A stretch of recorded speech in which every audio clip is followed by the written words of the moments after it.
Привет, друзья! Ну что, вот и настал тот момент, к которому я так долго готовился. Времени на подготовку у меня ушло очень много, и очень много сложностей пришлось преодолеть для того, чтобы все это начать. Сегодняшним выпуском я хочу открыть серию видеоуроков, в которых мы с вами будем довольно подробно разбирать различные аспекты нашей профессии. Будем разговаривать практически обо всем, что так или иначе связано со стрижками. Коснемся техник стрижек, поговорим об уходе за инструментом, будем разбирать технологии различных фасонов и все в этом духе. В своих видео я постараюсь быть полезным не только барберам, но и парикмахерам.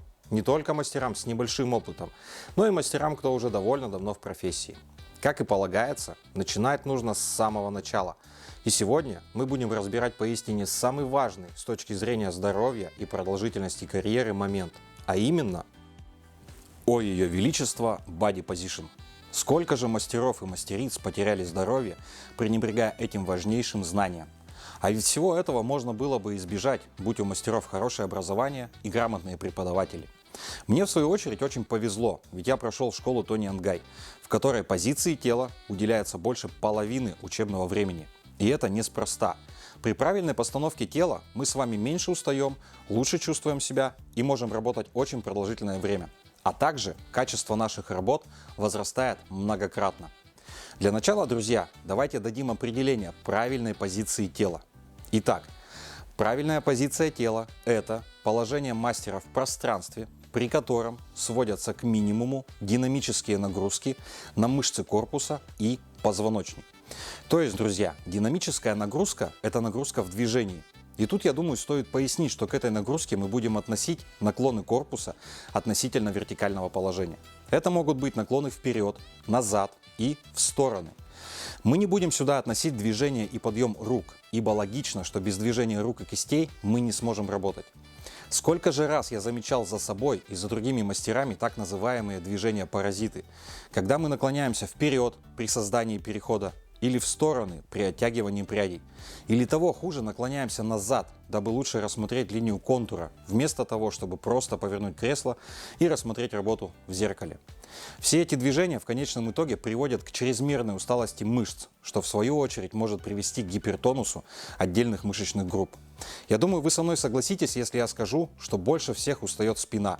Это, пожалуй, ахиллесова пята нашего организма. И зная эту особенность нашей с вами профессии, мы будем работать над тем, чтобы свести к минимуму лишние нагрузки. Давайте рассмотрим самые частые ошибки, которые допускают все без исключения.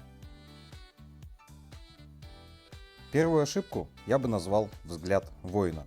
В чем она заключается? При создании перехода или контура на короткой длине мы наклоняем свою голову вперед и смотрим из-под лобья. Этим движением мы пытаемся вывести линию перехода или контура на уровень нашего взгляда.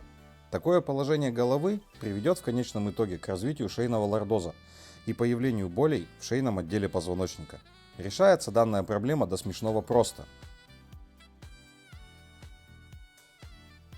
Все, что нам необходимо, это поднять кресло, тем самым вывести линию перехода или контура на такую высоту, при которой вы не будете стремиться опускать голову вниз. Стоим ровно, голову не наклоняем, слегка опускаем взгляд и работаем машинкой от плеча. Если высоты рабочего кресла не хватает, то воспользуйтесь стулом для мастера. В этом нет ничего страшного, ведь здоровье превыше всего. Вторая ошибка, друзья, это качели. Чаще всего ее можно наблюдать при создании градуировки на пальцах. Причем одинаково часто она встречается как при положении руки снизу, так и при положении руки сверху. Есть отдельные школы, в которых учат работать с внешней стороны пальцев, но эти направления мы пока рассматривать не будем. Это будут темы для отдельных выпусков, где мы будем разбирать плюсы и минусы различных техник. Почему же происходит наклон в ту или другую сторону? Опять же, все до смешного просто. Дело в том, что при классической вертикальной градуировке мы элементарно стремимся лучше увидеть контрольную прядь. А также мы пытаемся сместить таз для того, чтобы сдвинуть локоть ближе к центру пряди. Плюс вывернуть руку вдоль своей оси, дабы вывести пальцы в вертикальное положение. Правильно будет следующим образом. При положении руки снизу мы стоим строго напротив рабочей и контрольной пряди. Вес тела распределяем равномерно на обе ноги. Положение тела нейтральное, голову вниз не опускаем. Разделяем волосы не строго вертикальными проборами, как того требует классический вариант, а слегка в диагональ.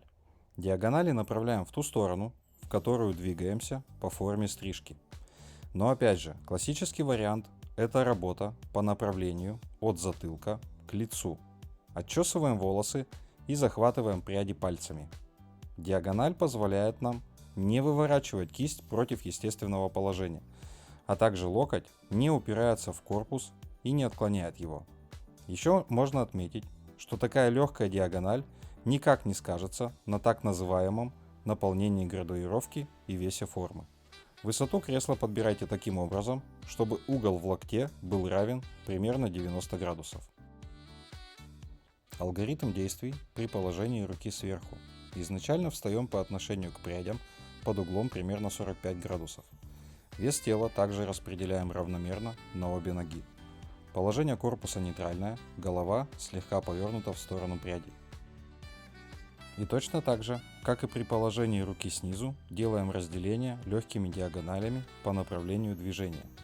При захвате прядей пальцами мы поднимаем локоть вверх и также создаем угол в руке примерно 90 градусов.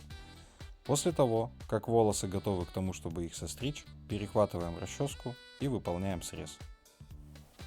Очень важный момент, мои хорошие. Все вышеописанное можно относить только к вертикальной градуировке.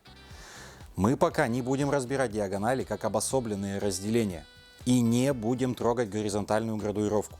Это будет в следующих выпусках. Третья ошибка. Ее можно назвать Форест Гамп.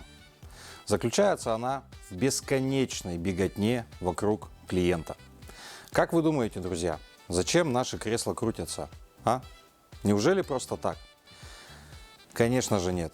Вы когда-нибудь использовали шагомер для измерения пройденного за день расстояния? Я использовал. И когда увидел, сколько я за день набегал вокруг кресла, то был неприятно удивлен. Самый большой показатель был чуть больше 10 километров за 10-часовую смену. Как вам? А все, что нужно сделать, это работать с одной и той же стороны нашей рабочей зоны, а клиента просто поворачивать нужной для нас стороной. Постарайтесь организовать свое рабочее пространство так, чтобы у вас не было нужды постоянно тянуться за необходимым инструментом, а еще хуже за ним идти. Я понимаю, что бывают ситуации, когда нет возможности повернуть кресло. На то могут быть разные причины. Это может быть ограниченное пространство или может быть такова политика конкретного заведения. В любом случае нужно стремиться к тому, чтобы совершать как можно меньше лишних и ненужных движений. Давайте же, друзья, подведем итог сегодняшнему уроку. Мы рассмотрели 3 самых частых ошибки в нашей работе. Может быть, кто-то скажет, мол, Валера, мы и так все это знаем. Давай уже стрижки показывай. Но кто-то этого может не знать. Нас могут смотреть те, кто только начинает работать, а кто-то об этом мог элементарно забыть. В конце концов, обладать знаниями и применять их на практике – это совершенно разные вещи. Итак, во что бы то ни стало, старайтесь сохранять нейтральное положение тела.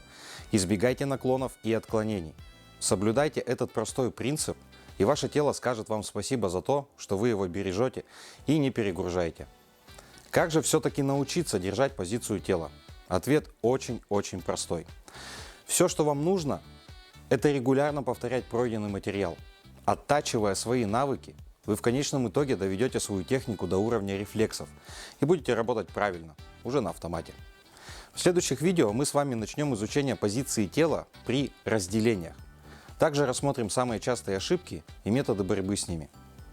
Также, друзья, хочу вас попросить прожать лайкосик, подписаться и заглянуть в описание под видео. Всем доброго дня, берегите себя!